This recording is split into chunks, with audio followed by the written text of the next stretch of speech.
ఒకానొక గ్రామంలో విశాలమైన పచ్చని పొలాలు, పల్లె ప్రజల ఆత్మీయతతో నిండిన మధుర వాతావరణంలో సీతారామయ్య అనే ఒక రైతు కుటుంబం ఉండేది. సీతారామయ్యకు ఇద్దరు పిల్లలు, ఒక అబ్బాయి గోపాల్ మరియు ఒక అమ్మాయి లత. గోపాల్ తన చెల్లెల్ని ఎంతో ప్రేమిస్తాడు. అతను ఎల్లప్పుడూ ఆమెను కాపాడతాడు. తన ప్రతి చిన్న కోరికను తీర్చడానికి ప్రయత్నిస్తాడు.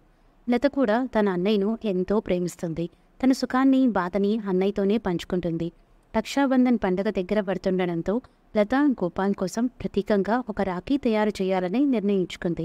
పల్లెకు సమీపంలో ఉన్న అడవిలో లభించే కొన్ని ప్రత్యేకమైన పూలతో రాఖీ తయారు చేయాలని ఆమె నిర్ణయించింది. ఆ పండుగ రోజు లత తన అన్నయ్యకు రాఖీ కట్టి అతని ఆరోగ్యం, సుఖ సంతోషం కోసం ప్రార్థించింది. గోపాల్ కూడా తన చెల్లెలి భవిష్యత్తు కోసం ప్రమాణం చేస్తూ ఆమెకు ఎల్లప్పుడూ అండగా ఉండాలని నిర్ణయించుకున్నాడు. ఈ సమయంలో లత తన కలలను పంచుకుంది. ఆమె ఒక పెద్ద వైద్యురాలు అవ్వాలని కలగంటుంది. అలా చేసి గ్రామంలో ప్రజలకు సేవ చేయాలని భావిస్తుంది. గోపాల్ తన చెల్లెల ఆశయాన్ని సాకారం చేసేందుకు ప్రతిజ్ఞ చేశాడు.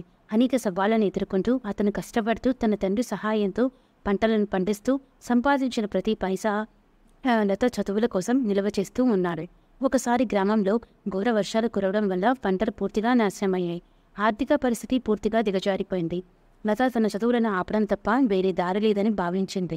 కానీ గోపాల్ మాత్రం తన చెల్లెలి ఆశయాన్ని నిజం చేయడం కోసం నిద్ర లేకుండా పనిచేస్తూ, వేరే పనులు చేస్తూ తన కుటుంబాన్ని ముందుకు నడిపాడు. లత తన అన్నయ్య కోసం ప్రతిరోజు ప్రార్థిస్తూ అతని కృషిని గౌరవించింది. ఆమెకు రక్షాబంధన్ పండుగలో రాఖీ కట్టడం మాత్రమే కాదు, ఆమెకు అన్నయ్యకు తనకు ఇచ్చిన ప్రేమ, స్నేహం, ఆత్మీయత అసలు బహుమతిగా అనిపించింది. చివరకు గోపాల్ కృషికి ఫలించింది. లత వైద్యురాలుగా అర్హత పొందింది. తన కలల్ని నెరవేర్చడం, గ్రామ ప్రజలకు సేవ చేయడం ఆమెకు నిజమైన ఆనందాన్ని ఇచ్చింది.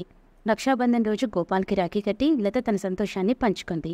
లత గోపాల్ ద్వారా రక్షాబంధన్ పండుగకు నిజమైన అర్థమేంటో ప్రతి ఒక్కరికి తెలియజేయబడింది.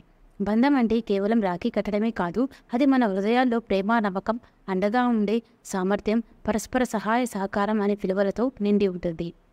ఈ కథ సీతారామయ్య కుటుంబం కష్టకాలంలో ఎన్ని ఒడిదడుకులు ఎదురైనా బంధం బలంగా నిలబడే విషయాన్ని అందరికీ గుర్తు చేస్తుంది. ప్రతి రాఖీ అనేది కేవలం ఒక దారమే కాదు, అది ప్రతి అక్కా చెల్లెలి మధ్య ఉన్న ఆత్మీయతకు ప్రత్యేకత ఉంటుంది.